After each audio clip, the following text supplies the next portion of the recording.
Alright, back in part two, my guys, or females, or if you are. But, anyways, we're getting back into it. Time to continue on the Pokemon tier list. Um, just like the other tier lists, this is mainly based on competitive play and non-competitive play. So, yeah, same thing, same role. How are we gonna rank these Pokemon? And first start off with a strong one, Alakazam. Now Alakazam, by far probably one of the iconic ones with a stage 2 evolution. Because of damage swap, around damage swap deck. Yeah, Alakazam, it's truly definitely a top Pokemon. And Confused Ray, it's just a nice addition. I mean, Confused Ray deals 30 damage and could confuse the active. That's really it. But damage swap is really what it's at because you can actually just play around each other's damage onto a Pokemon that doesn't really have energy, or just put them on a Chansey that no one cares about, right? Because they're really tanky. So, damage swap with Poke Center, Pokemon Center, very good. And just mostly just a stall type of card. And honestly, I think people do use Pokemon Breeder in damage swap decks, but not really necessary, I think. I don't really see, or maybe it's just my opinion, but I don't really see too much Pokemon Breeder associating with damage swap too much. So I'm gonna put it in. Huh.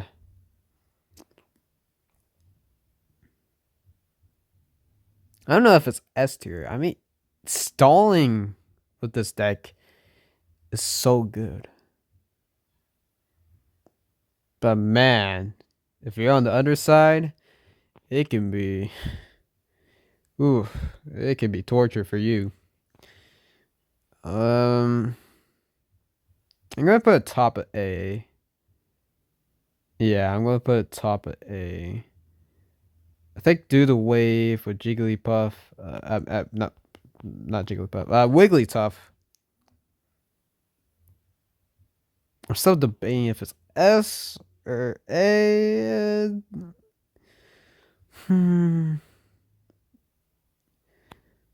I think I'm just gonna keep it for there for now. Yeah, we'll see. We'll see if we get to another card that may bring it up to S, maybe. Cafable. Metronome is the highlight for this card because Metronome can mimic any move from the Pokemon that you're facing. So, for example, you're facing let's choose one. You're facing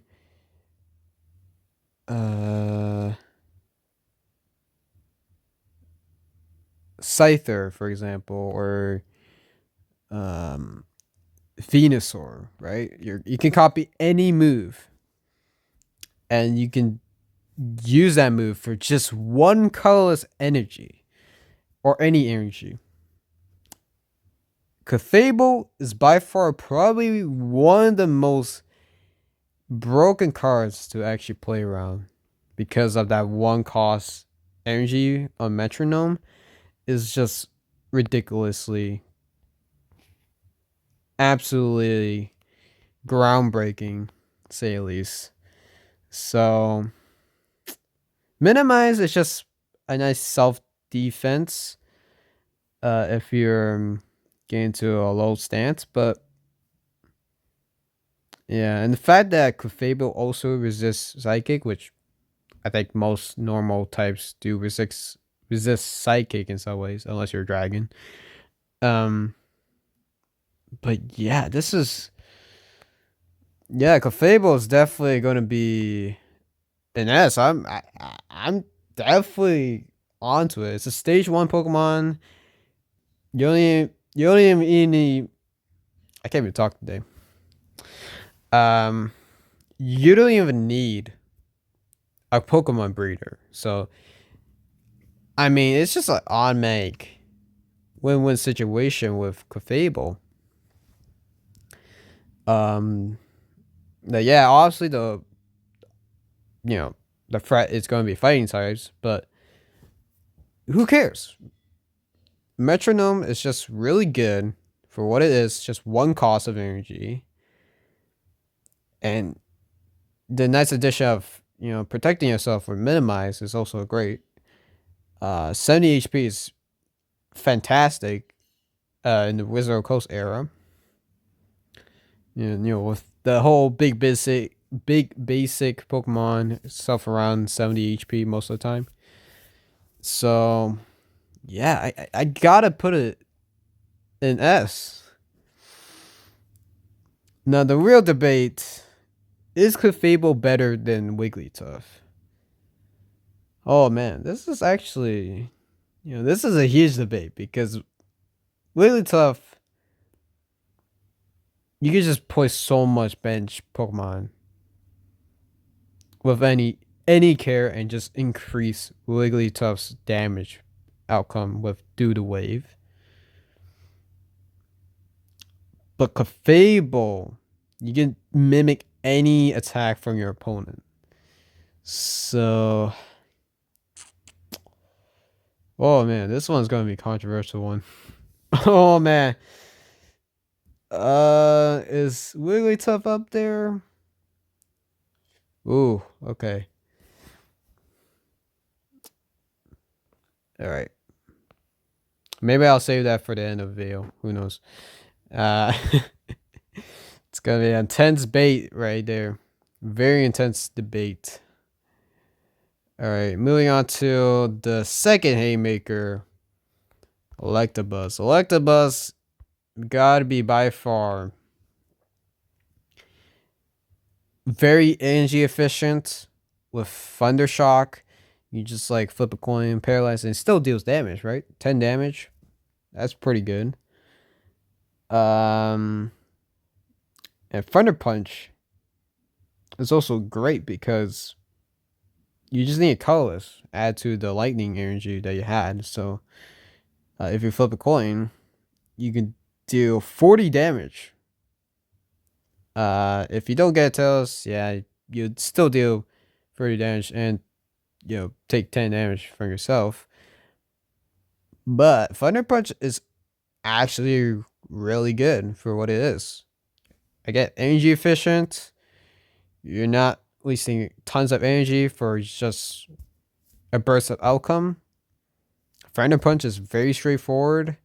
Thunder Shock is also very straightforward. So yeah, it's not like complex like freaking Fossil Zapdos or the others, right? It's so simple and energy efficient that it's just gotta be S. Like there's no doubt about it. It's gotta be S tier. And I'll just put it right there. I gotta put it S tier because paralysis in the Wizard of the Coast era or in Pokemon in general, paralysis gotta be by far the best stats condition onto a Pokemon because they can't do anything. You can't really do much if they're paralyzed. So landing a paralysis, oof, that's wonderful, especially a 1 lightning energy cost. And it still deals damage. And also, Electabuzz is a big basic, meaning that it has 70 HP and it could take hits a lot more efficiently and won't die as easily. So, yeah. I like to buzz is gotta be S. No, no question.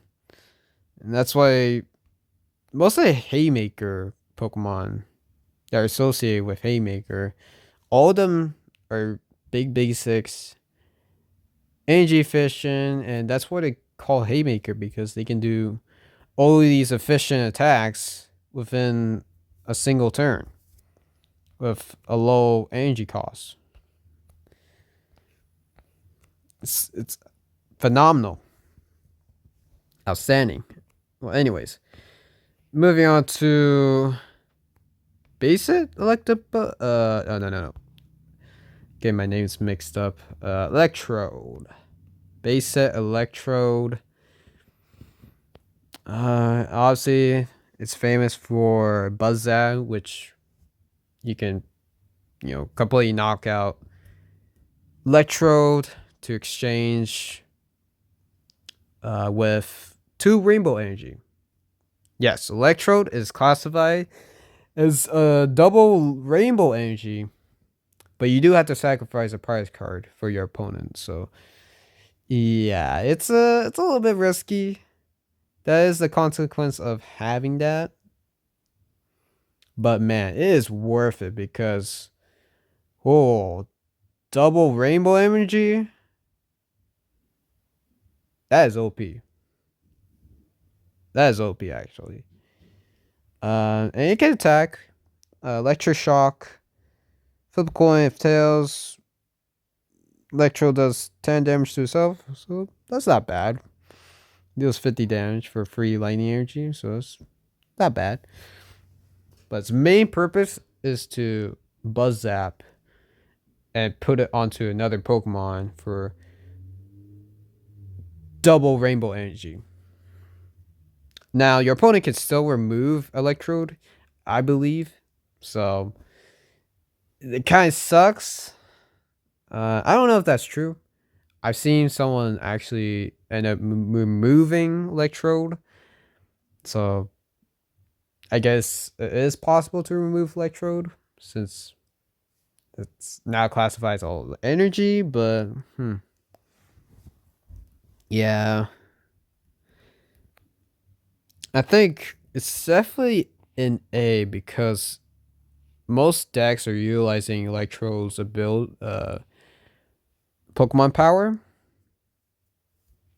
That has to be an A. Like that double colors, I'm sorry, double Rainbow Energy outcome. That's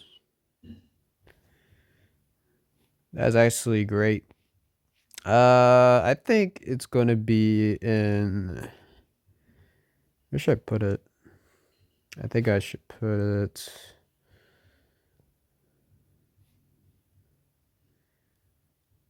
I don't know. Should I put? Okay, I'm gonna put it top of A. Obviously, the consequence of doing this is to give your opponent a free prize card. But man, it is kind of worth it. It is definitely worth it for that double Rainbow Energy. Yeah, it's definitely top of the A. Okay. Moving on to Pidgeotto. Pidgeotto will win. I think it's if your opponent has any bench. Oh, okay. His or she choose one the switches with the defense. Okay. Do damage before one. Okay. All right. So it's basically a constant gust of wind, but you're also dealing 20 damage to the bench or I think it's the active. You do damage to the active and then switch. Okay. Okay, that's interesting. I don't know about always doing that. It gets really repetitive over time. And Since that's its first move, it's not really that great. And the only way to damage is yeah, not too groundbreaking, right? It's Gust of Wind, but it's constantly doing so. It's not really that great per se. But 20 damage is it's nice, I will say. Mirror move, I think this is where it shines because um Pidgeotto was attacked. It will return what was this? I'm sorry, the words are very small. I can't see. Okay, I'm pretty sure if the opponent used some sort of attack, for example, Aerodactyl wing attack, right? 30 damage. It'll do back.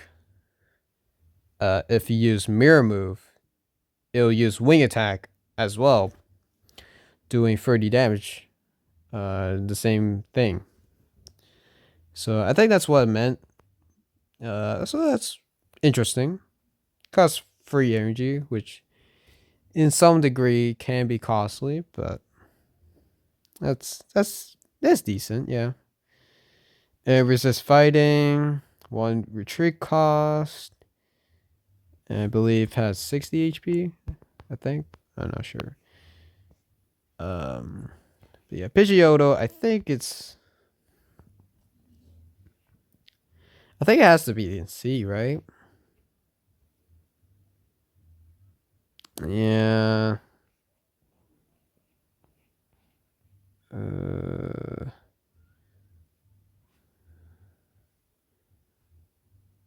Hmm.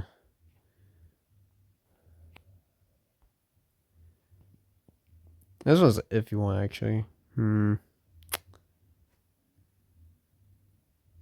I'll put it in the middle of C.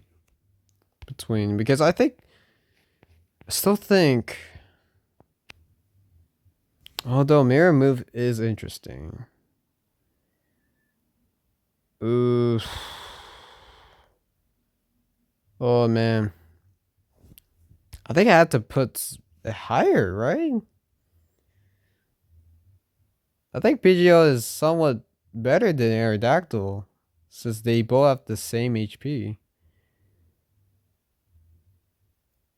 I believe. Prehistoric power is very situational. Yeah, I think I had to put Pidgeotto on top of Aerodactyl. That's kind of sad.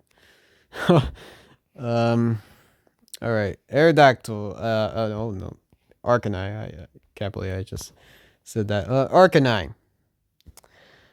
Big stage 1 evolution. 100 HP. Whopping 100 HP. That's huge. Surprisingly, it is I think it's classifies as uncommon, just like Growlithe. I don't know, it's kind of weird, but that's fine. Flamethrower, discard 1 fire energy card attached to Arcanine in order to use this. Okay, so you have to discard 1 fire energy. All right, that's. I mean, if you're comparing to. Oh no, that's different. Okay, never mind. So Flamethrower is definitely somewhat cheap. The Fire Blast on Ninetales. Takedown.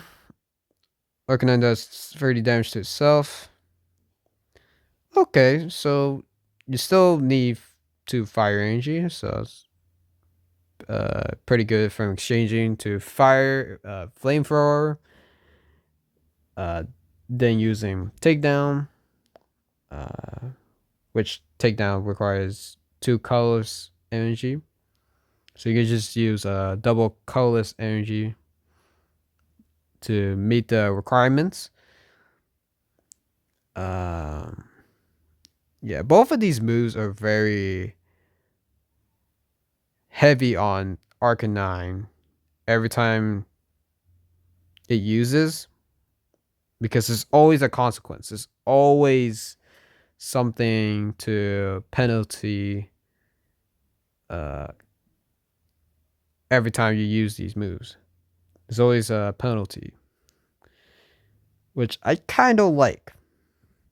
Like, I get it, Arcanine has 100 HP, but this is kind of risky.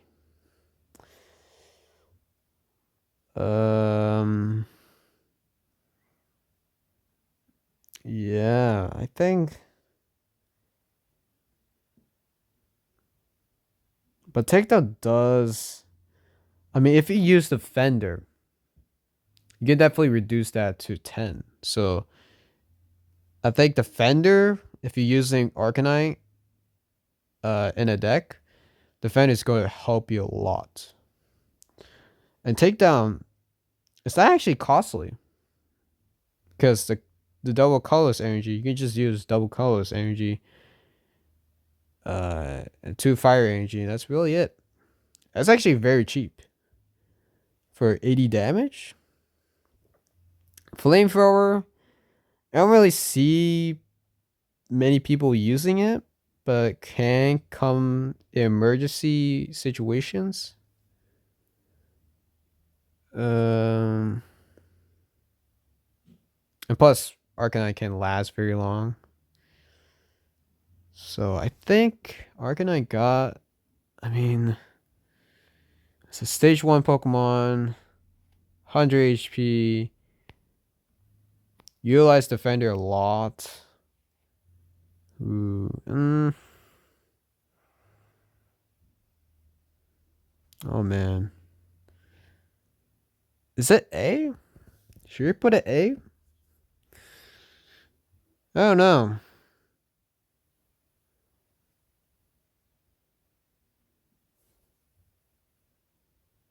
Raichu is doing the same thing, but you have to flip a coin. Ooh. I don't know. Dang it, you could just use Defender. Man.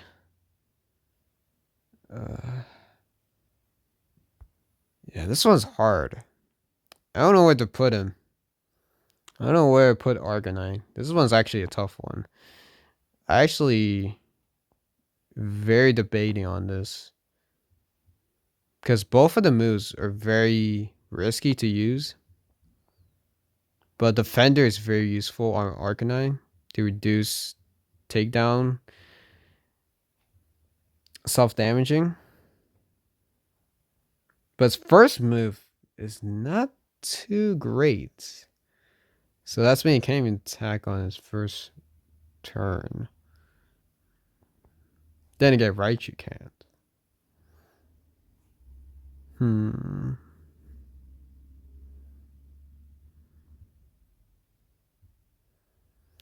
Oh man. I think I'm gonna put it top on B. I don't feel comfortable on A, just because I don't know. It's such a risky Pokemon to use that there's no safe way to go around. But it does have a lot of HP, so I do like that. But I'm gonna put it in B, top of B, because I don't feel comfortable putting on A. Charmeleon. 24 minutes left. Charmeleon slash, same thing, free colorless for 30 damage. And the same thing with Arcanine. Move Flamethrower. Discard 1 fire energy. Yep. Does 50 damage. But in this case, you do have a safe move. So Charmeleon does have something going. And it has a whopping 80 HP. So that's something. But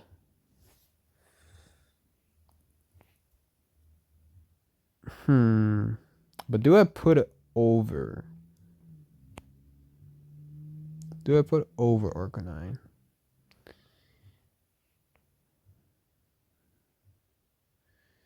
I think I had to. Because Slash is so much safer than Flamethrower. Yeah.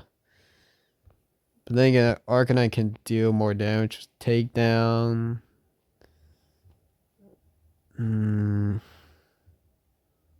Yeah, nah.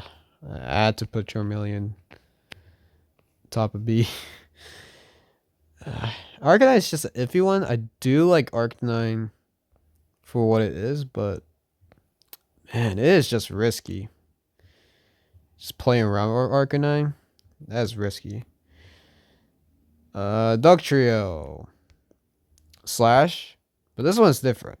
You need 2 fighting type energy and 1 colorless to use Slash for 40 damage. And then Earthquake, you're doing 10 damage to your own bench that doesn't apply weakness and resistance. Ooh, so you're risking your own bench dealing 10 damage to output 70 damage to the active. 70 damage is a lot back then. But oh man, it is kind of risky because 10 damage may not seem a lot, but it can definitely do a toll on your bench Pokemon. So again, very situational. Slash is quite costly for what it is. Same with Earthquake. Earthquake is completely for fighting energy. But that kind of makes sense. It does resist lightning attacks. I believe has 70 HP. That's Duck Trio.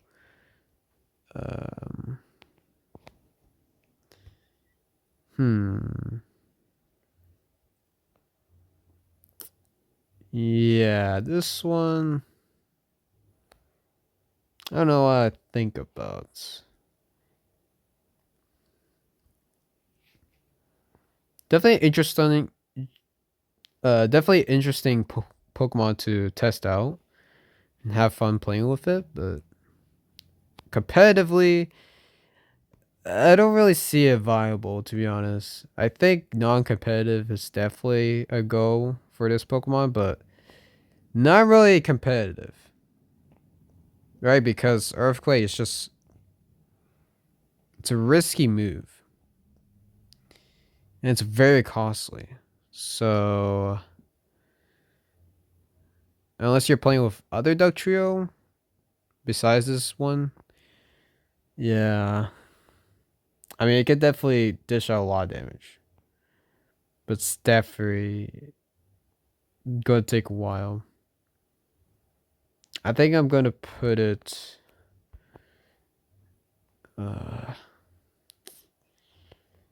think I have to put it in C, right?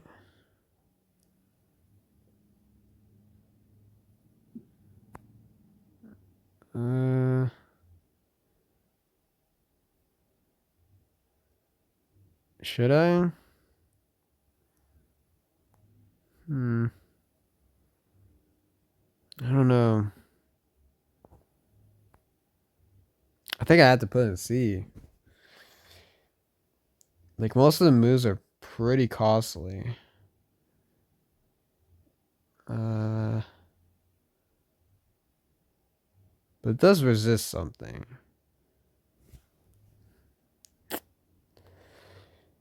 You know what? I think I put it below Snorlax because I mean, you're dishing a lot of damage for what it is. Yeah, I'm gonna go with that. Yeah, I'm gonna go with that. Whoa. Dugong. Very underrated Pokemon at that era. Dugong is gotta be very underutilized in the Wizard Coast era. No one was using it. But it was actually a very uh, a very well played card. Like this card is actually very phenomenal for what it is because Aurora Beam deals 50 damage, and it was that like that is actually very cheap for what it is, 50 damage. And there's no like drawback, there's no discarding energy. It's just like 2 water energy, 1 colorless, just flat 50 damage. That's huge. Definitely huge back then. And then Ice Beam for added sprinkles onto it. Flip a coin. If heads, your defending Pokemon is now paralyzed. Do 30 damage. And again, you don't have to add 2 more water energy. It's just, the water energy that you use for Aurora Beam. And then add a double colorless energy. That's insane. That's fantastic to see. Wow. And people don't even use this card. It's a stage 2, oh no, not stage 2, excuse me. Stage 1 Pokemon. It's literally a stage 1 Pokemon. You can just evolve it from a Seal to a Dugong. That's really it. And Dugong, I believe, had 80 HP, I think. And that's actually really good for like I mentioned for Charmeleon, also has 80 HP. This card, oof. Yeah, very underrated. Yeah, it's sad to see people didn't use it at all, but honestly, yeah, it has to be around an A tier. Yeah, very underutilized. I think it has to be.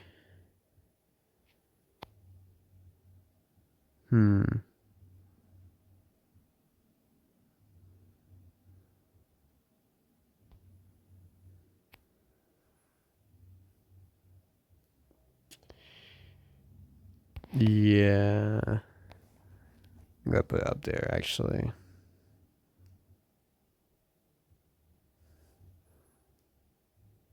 I'm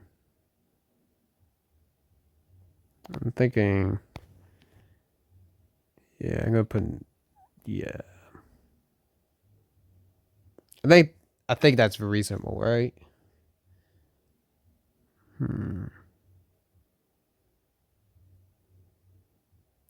No, I'm sorry, Venusaur. I think Dugong is actually better.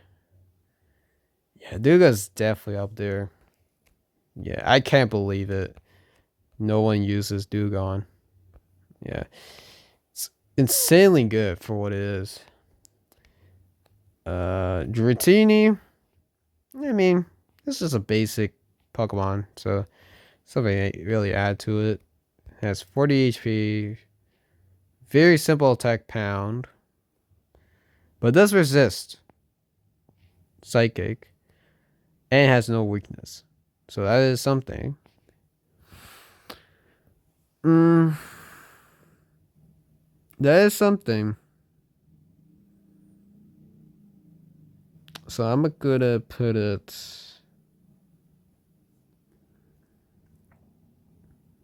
I think top of C actually. I mean, it's not that bad. It's top of C.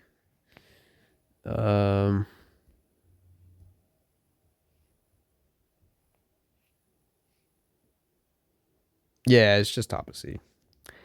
I was thinking about like, should I put it in B? No. Yeah, I think that's just pushing it too far.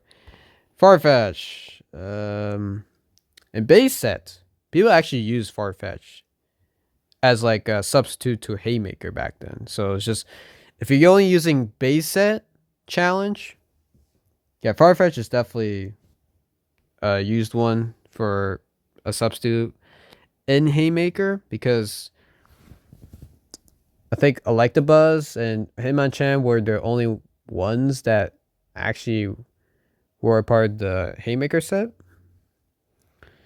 But since it's only base set challenge, you only use base set cards. Farfetch is actually somewhat good for Haymaker to be added because of Leak Slap. Now, Leak Slap, you flip a coin. And if it's tails, it does not do anything. And you cannot use Leak Slap ever again, I believe. Yeah, you can't use it ever again. Now, if you do get heads, you still only use it once, I think. But you will have the opportunity to deal 30 damage, which is huge, right? 30 damage is huge back then. That's basically half of the Pokemon's health at that point. And it only requires one colorless energy. So you can use any energy on the first turn. Again, this is based on chance, but if you do decide to get that heads, oh man, it's well worth it. And if you still want to use Farfetch, might as well use Pot Smash, which still does 30 damage, but still a little bit costly, right? But I'm pretty sure that double colorless energy is definitely going to do the trick. And also resist fighting, including one retreat cost. So that's pretty good. Unfortunately, quite a low stat on the HP, which on Farfetch is considered 50 HP. Sorry. So it's kind of low. Kind of low for basic, but I would say definitely some sort of great substitute. So I'm gonna put it. I think I have to put it B, I think. Yeah. I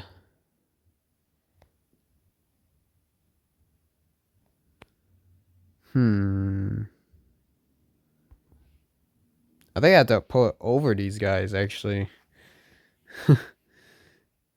No, I think Lapras is. Yeah, Lapras is still better. Yeah. Lapras is still better. Alright. How many do we have? Holy moly. That was a lot. Okay. I'm going to do 2 more, and then we're going to end the video. Growlithe. Now, Growlithe is uncommon, right? Has 60 HP. Pretty whopping. Actually, very whopping for a basic Pokemon. But, yeah. Flare, 20 damage. Yeah, Flare 20. It's not that good, actually, because you don't get to attack on your first turn.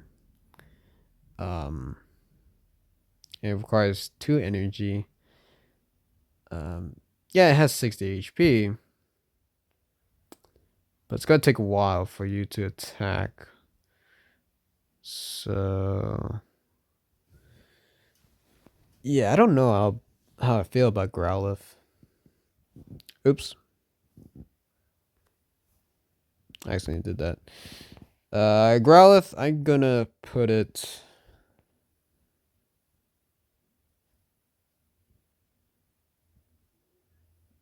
I'm gonna put you right there. Actually, I'm gonna put you below Pidgeotto. Yeah, Growlithe is not. Definitely not bad, but nowhere near good. Lastly, actually, I'll do Articuno. Maybe Blastoise, actually. um. Uh. Haunter. Base set Haunter is not good at all. I mean, it can be utilized in some ways if you focus around a sleep deck where you're always putting your opponent to sleep. But honestly, who would do this? Who in the right mind would do this?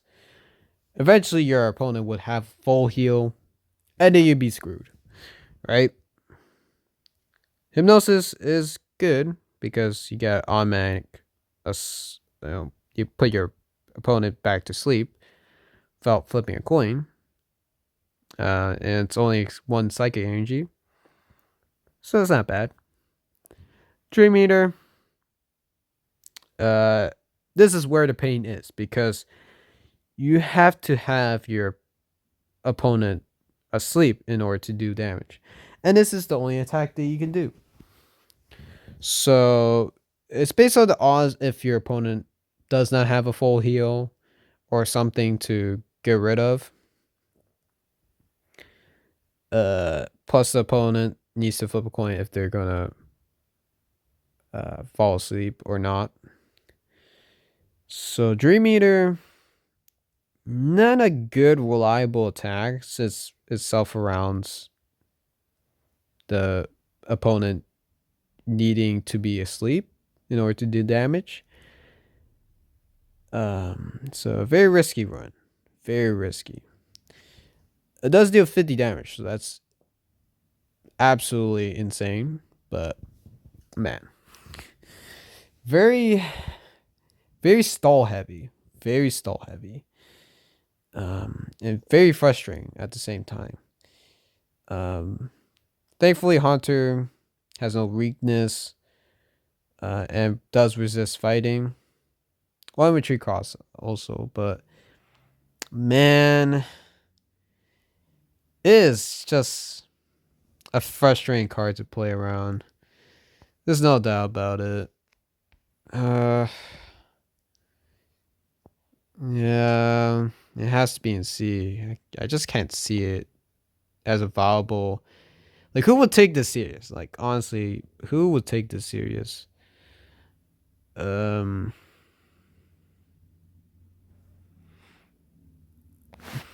Yeah, I gotta put it bottom C. Actually, probably D.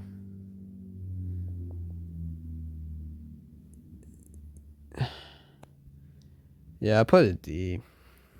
Because at least it can put the opponent back to sleep, but yeah, I had to put it in D. It's no doubt about it. It's just not good.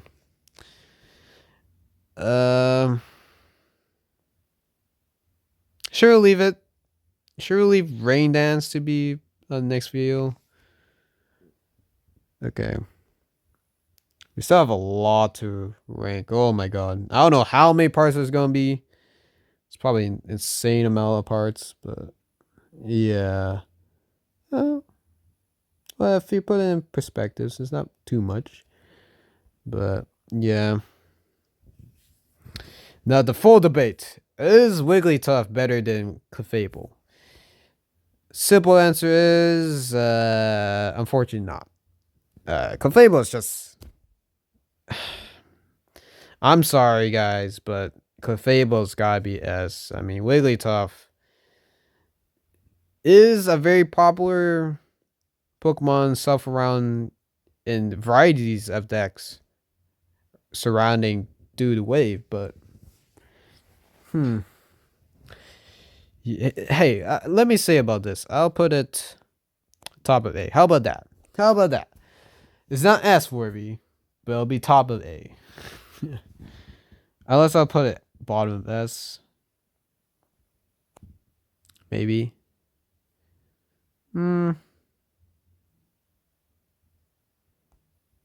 Should I? Nah, it'll be fine. As long as top of A, it should be good. Alright, guys. This video is getting very long. I've been rambling for too long, and yeah, we'll be discussing Rain Dance for the next part. See you later.